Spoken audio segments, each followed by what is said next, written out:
Saya kira 2.000 hektar tanah di Tanah Marin dibabat hanya untuk kepentingan oligarki dan ketamakan dan kerakusannya, dan juga ini Raja Ampat yang indah mulai hancur karena ketamakan dan kerakusan oligarki dan penguasa dengan slogan demi proyek strategis nasional.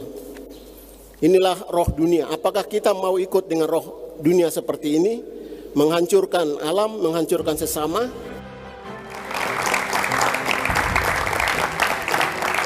Itu tadi adalah respon dari Uskup Timika Monsinyur Bernardus Boethius Baru. Hari 2021-2022 Anda memimpin ekspedisi Kompas ke GAK juga. Ya, Tanah Papua. Gambaran GAK pada tahun itu seperti apa?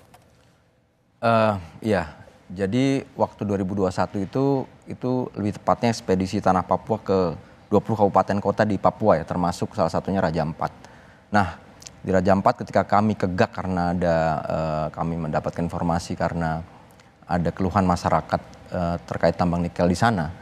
Terus kemudian kami mendatangi langsung ke lokasi itu persis 4 tahun lalu di Juni 2021 juga itu kondisi perairannya keruh. Kondisi perairannya keruh, terutama di pesisir ya. Itu sedimen lumpurnya itu udah menutupi karang dan padang lamun di sana. Seperti tertuang di laporan kami juga, dan kalau siang tuh debu-debunya tuh ya, debu-debunya ini terasa sekali ya. Karena hilir mudik truk ya mengangkut material dari nikel, terus kemudian material nikel itu juga sedimennya terbawa ke laut, itu yang kemudian kalau kita lihat itu yang membuat keruh tadi. Warga di sana ketika kami datang, bahkan kami menginap di Pulau GAK untuk mendalami informasi itu, warga di sana itu selain mengeluhkan terkait dengan perubahan itu ya, mereka yang dulu sebelum ada pertambangan dengan mudah mencari ikan di pesisir, rata-rata di Raja Ampat itu di pesisir aja orang dengan mudah mencari ikan. Di dermaga aja ikan udah banyak meliuk-liuk di bawahnya. Nah di GAK tidak ada. GAK tidak bisa karena keruh tadi. Kemudian mereka harus melaut lebih jauh ke tengah, dan sedimen lumpurnya itu ada yang bilang sangat dalam ya kata orang setempat. Nah kemudian selain soal lingkungan yang dikeluhkan oleh masyarakat, mereka jadi susah mencari ikan, itu juga terkait dengan pelepasan lahan, Mas. Ini yang jadi kekhawatiran masyarakat adat di sana ketika mereka saat itu tuh semacam menandatangani pelepasan lahan adat ke perusahaan ya. Karena kan seperti diketahui konsesinya PT GAK Nikel itu kan seluruh di pulau itu bahkan lebih ya 13.000, sedangkan luas konsesi wilayahnya, sedangkan luas Pulau GAK itu hanya sekitar 6.000-an hektar. Nah itu yang dikhawatirkan masyarakat ketika mereka melepas lahan itu, mereka bisa sewaktu-waktu terusir dari sana.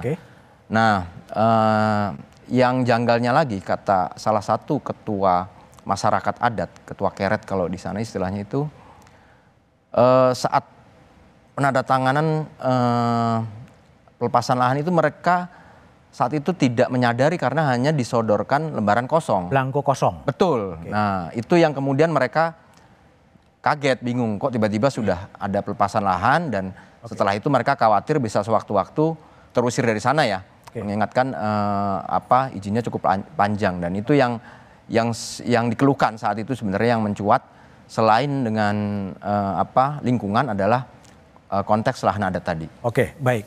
Pak Mayor, tadi kan ada temuan dari teman Kompas di 2021 adalah pelepasan adatnya juga belangko kosong sebetulnya. Iya. Ya itu kan perbuatan melawan hukum, harus diproses hukum itu.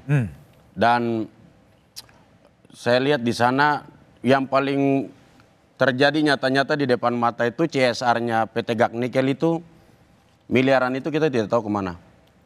Masyarakat di beberapa kampung atau desa di pulau-pulau sekitar yang terkena dampak, itu kepala kampungnya biasanya cuma dikasih kira-kira 10 juta per orang per tahun. Padahal itu orang nambang di situ, ambil nikelnya dan bawa keluar, itu kan kita tahulah nilainya berapa. Miliaran banyak itu kemana. Jadi saya harap di momentum ini sebaiknya aparat penegak hukum masuk untuk lakukan pemeriksaan. Karena saya sudah 2 bulan lalu sudah dorong untuk BPKRI segera audit CSR PT Gaknikel, tapi tidak masuk juga. Jadi memang momentum ini saya mau desak untuk aparat penegak hukum lakukan audit. Periksa CSR PT Gaknikel, uangnya dikemanakan saja selama ini. Baik, Pak Ci, sebetulnya menurut pengamatan Anda sebagai anggota DPD dan juga Ketua Dewan Adat Raja Ampat, Dewan Adat Papua di wilayah 3 Doberai. Dewan Adat di Papua 3. Pertanyaan adalah, ada berapa sih IUP yang Anda ketahui sebenarnya? Saya curiga itu lebih dari yang disebutkan di media kemarin. Saya kasih contoh seperti yang ada di Kepulauan Piainemo itu.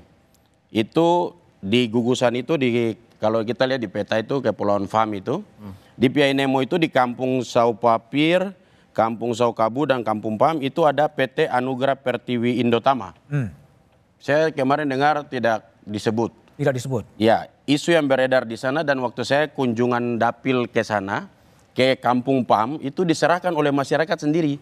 Petanya, gambarnya, luasan hektarnya dikasih semua.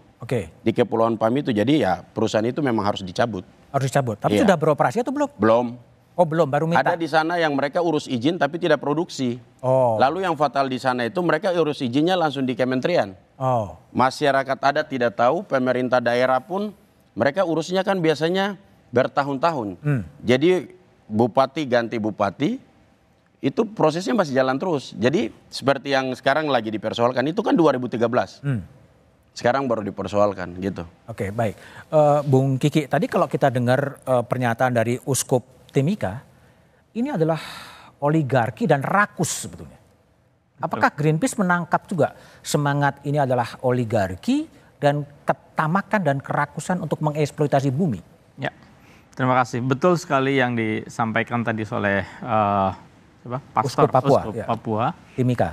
Di Timika, bahwa memang saat ini Indonesia itu dikuasai oleh oligarki yang menguasai sumber daya alam di Indonesia. Jadi kami beberapa kali berbicara soal ini bahwa Indonesia, sumber daya alam Indonesia, 75% sumber daya alam Indonesia itu dikuasai oleh 10% orang-orang kaya atau oligarki yang di Indonesia. Dan perlu kami sampaikan di sini bahwa tadi disampaikan oleh Pak C, Vincent, Pak C Mayor, bahwa kenapa kami mendesak supaya ada perlindungan secara penuh dan permanen di Raja Ampat. Karena ada presiden di mana izin-izin tambang yang dulunya sudah dicabut, kemudian mereka menuntut di pengadilan kepada pemerintah, di pengadilan kemudian diberikan kembali. Dan tadi Pak C Mayor sudah sampaikan ada indikasi, ada satu lagi atau beberapa lagi izin-izin tambang yang mereka sudah mengajukan untuk diaktifkan kembali. Jadi artinya 4 tambang izin yang sudah tadi dicabut, kemarin dicabut, 1 masih berjalan, nanti bisa jadi ada lagi tambang-tambang nikel yang mengajukan. Nah ini yang kita khawatirkan. Makanya call yang besarnya itu adalah kita harus memaksa pemerintah untuk melakukan penyelamatan secara utuh gitu ya, permanen dan full protection gitu. Sekarang kita punya undang-undang pesisir dan pulau-pulau kecil nomor 1 tahun 2014. Harusnya itu bisa diterapkan gitu ya. Jadi tidak ada pengecualian karena Pulau Gak tadi Mas Hari udah sampaikan luasnya hanya 6.000 hektar. Sementara dalam undang-undang tersebut batasan pulau kecil itu adalah 200.000 hektar ya. Nah itu satu. Nah kemudian Raja Ampat, kita semua sudah tahu bahwa Raja Ampat ditetapkan sebagai Global Geopark UNESCO. Ini sebuah kebanggaan bagi bangsa Indonesia. Bahkan uang 100.000 itu bergambar Raja Ampat. Piainemo. Betul. Nah apa yang akan kita wariskan kepada anak cucu kita kalau kemudian kita biarkan tambang nikel? Baik, saya ke Mbak Ratna Juwita dulu. Mbak Ratna, yang Mbak Ratna tangkap sebagai Komisi 12 DPR, sebetulnya ada berapa IUP yang ada di Raja Ampat itu? Kalau berdasarkan keterangan dari Menteri ESDM kemarin dan juga boleh kita cek bareng-bareng melalui modinya ESDM, sebenarnya yang memiliki IUP di wilayah sekitar Raja Ampat itu hanya 5 perusahaan. 5 perusahaan, oke. Hanya memang ada disinyalir perusahaan-perusahaan yang memiliki izin di sana, berarti itu masih dalam proses atau bisa Minta kita bilang, perizinan. iya. Dan apalagi tadi disampaikan oleh Kakak Mayor, kalau misalnya memang mereka belum melakukan proses pertambangan, begitu ya. Jadi kan ini mereka bisa jadi memang sedang dalam proses pengajuan perizinan, begitu Pak Budiman. Oke. Dan kalau misalnya kita tadi sesuai apa yang disampaikan oleh Pak Kiki juga, saya sangat sepakat kalau misalnya Pulau Gak itu sudah dikategorikan menjadi pulau kecil begitu ya, yang cukup bisa menjadi alasan supaya izinnya PT GAC itu juga dicabut gitu kan. Cuman kita juga harus memikirkan ulang apa konsekuensi yang akan diterima oleh negara apabila kita harus mencabut izin yang sudah diberikan pada saat itu begitu. Pastikan ini ada banyak konsekuensi yang harus ditanggung juga.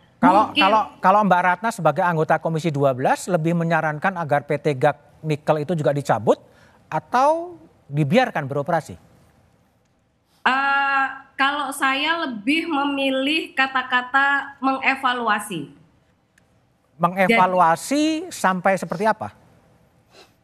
Sampai kita bisa benar-benar diyakinkan bahwa proses pertambangan yang dilakukan oleh PT GAC ini tidak akan merusak lingkungan yang ada di sekitarnya. Bukankah itu juga melanggar undang-undang soal pulau kecil itu?